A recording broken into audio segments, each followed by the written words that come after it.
Karen McAnulty. Thank you, Mr Speaker. To the Minister of Housing, does he agree with Chris Bishop, National Spokesperson for Housing, statement on the 27th of September 2002 that, quote, "We will build enough state and social houses so that there is no social housing waitlist," end quote? If so, is the government on track to eliminate the social housing waitlist? The Honourable Chris Bishop. Mr Speaker, yes, I often agree with myself. The goal of any government, as indeed it is this government, should be to reduce the social housing waitlist as much as possible. One way to reduce the waitlist is to build more state and social houses. That's why in Budget 2024 we allocated $140 million to fund 1,500 new places to June 2027. Kāinga Ora will also be building or delivering an additional 2,650 housing places to June 2026.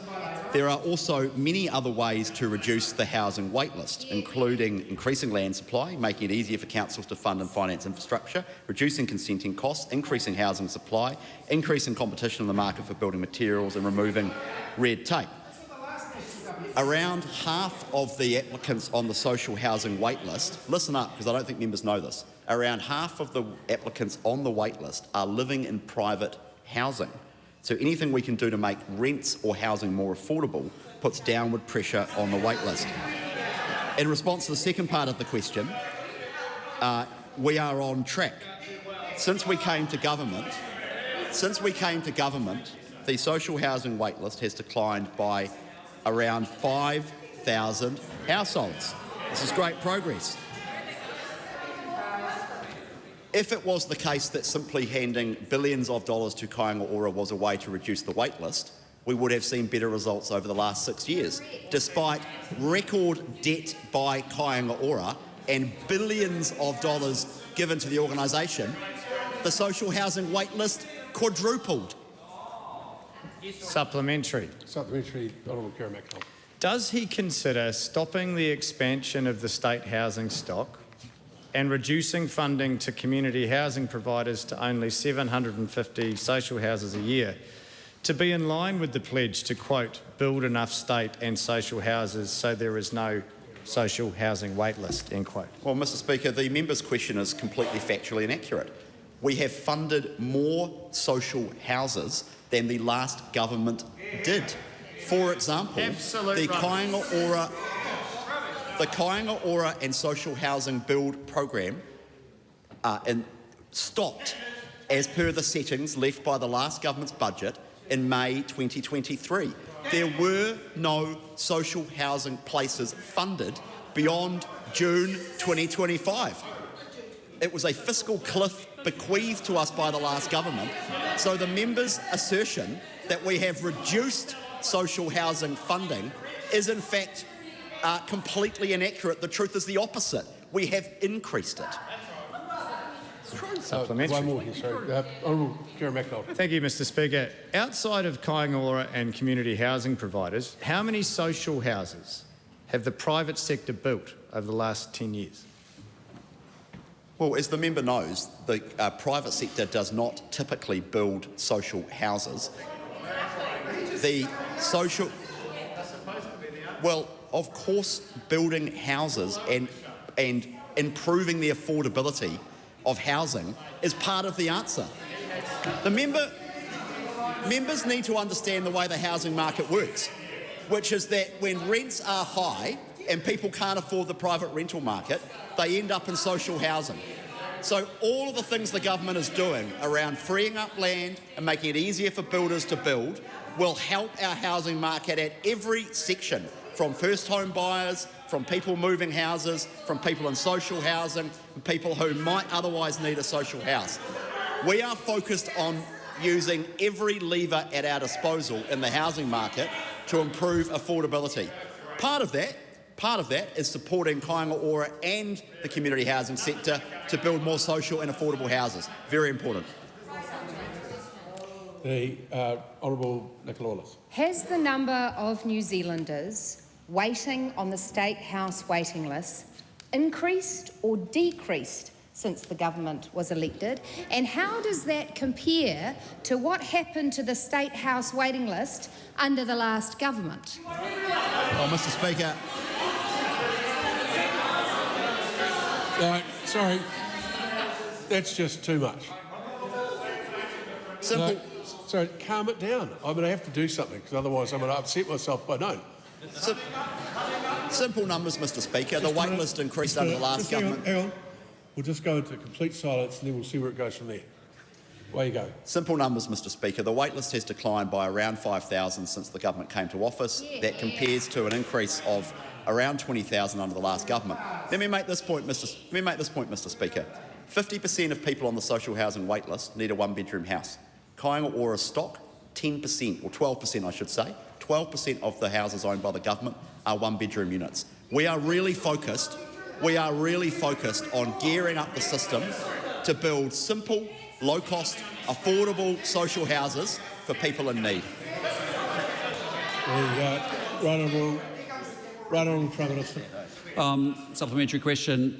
Could the Minister explain whether people in emergency housing has gone up or down since this new government was elected? Well, Mr. Speaker, Hang on, wait on. one of the things... Wait on.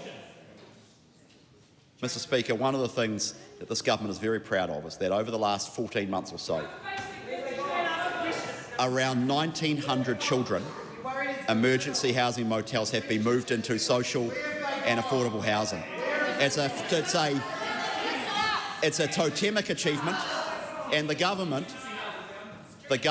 is very proud of the fact that there are thousands of children now living in social houses who were previously living in cold, dark, dank motels.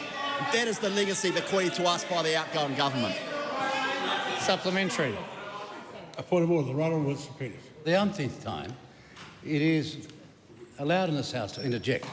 But what's coming from over there is a disorganised rabble, all shouting at the same time, and from the back bench as well, over their own colleagues, and no one can hear a thing at the side of the House, let alone the rest of the debating chamber.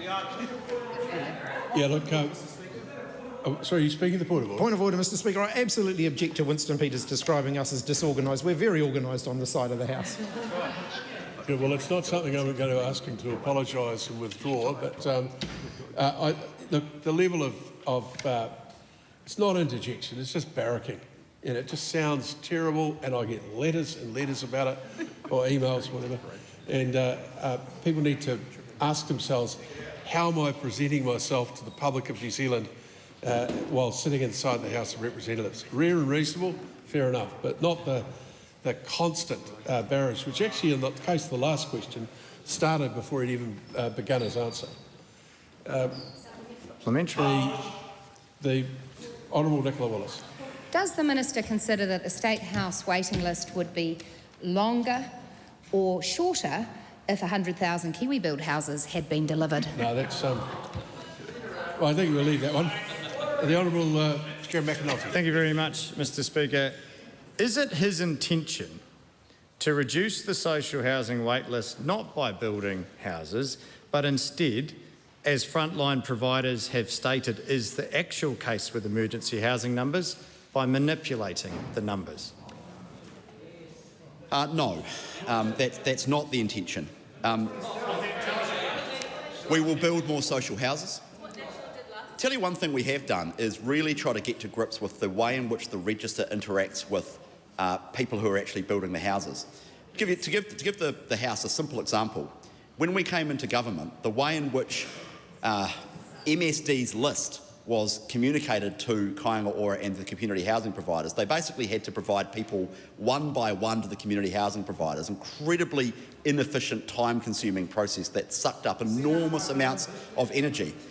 There have been a whole bunch of operational improvements to the way the register operates so that it's easier for people on the register to communicate, or easier for MSD to communicate with Kāinga Ora and the community housing providers. Simple operational things like that have made a difference in the operation and housing people off the register. Supplementary. Does he agree with Andrew Crisp, Chief Executive of the Ministry of Housing and Urban Development, who said that, quote, both the register and people that apply does not represent effectively severe housing deprivation, end quote, and if so, how can he stand in this House and celebrate numbers going down when he knows from frontline providers and his own ministry the need is actually growing? Two points. Firstly, he's not the minister. He's not the chief executive. He's left. Secondly, he is right. The register is imperfect, and I think members opposite who've been ministers of housing before would acknowledge that. The register is an imperfect measure of housing need. There's no doubt about that. There are people in housing need who aren't on the register, and it's quite possibly the case that there are people on the register who haven't been checked up on in the last few months or years who don't necessarily need to be on the register, for example. So in fact, the last government commissioned a report by DPMC into the social housing register and the way in which it operates. It was done by Grant Robertson's implementation unit. The report is available online. I encourage the member to go and read it, because it's a pretty sorry tale of how the register operates. So I'm not pretending that it's a perfect measure of housing need, but it's what we have, and it's what we have now, and we're comparing who's on the register now in the same way that the last government did, and we'll continue to do that. Supplementary. Yep. Can he assure the House that no Kāinga Ora houses or land will be sold to any donors to either of the three government parties? I don't think that's a reasonable question. No, it's not a reasonable question for the Minister to answer. That would imply that the Minister is aware of how other parties are funded. It's not a reasonable question, nor is it in the bounds of ministerial responsibility. Question 8. Well, but sort of want to address it, Mr. Speaker. No, I've said it's out. Carlos Chong. Thank you, Mr. Speaker.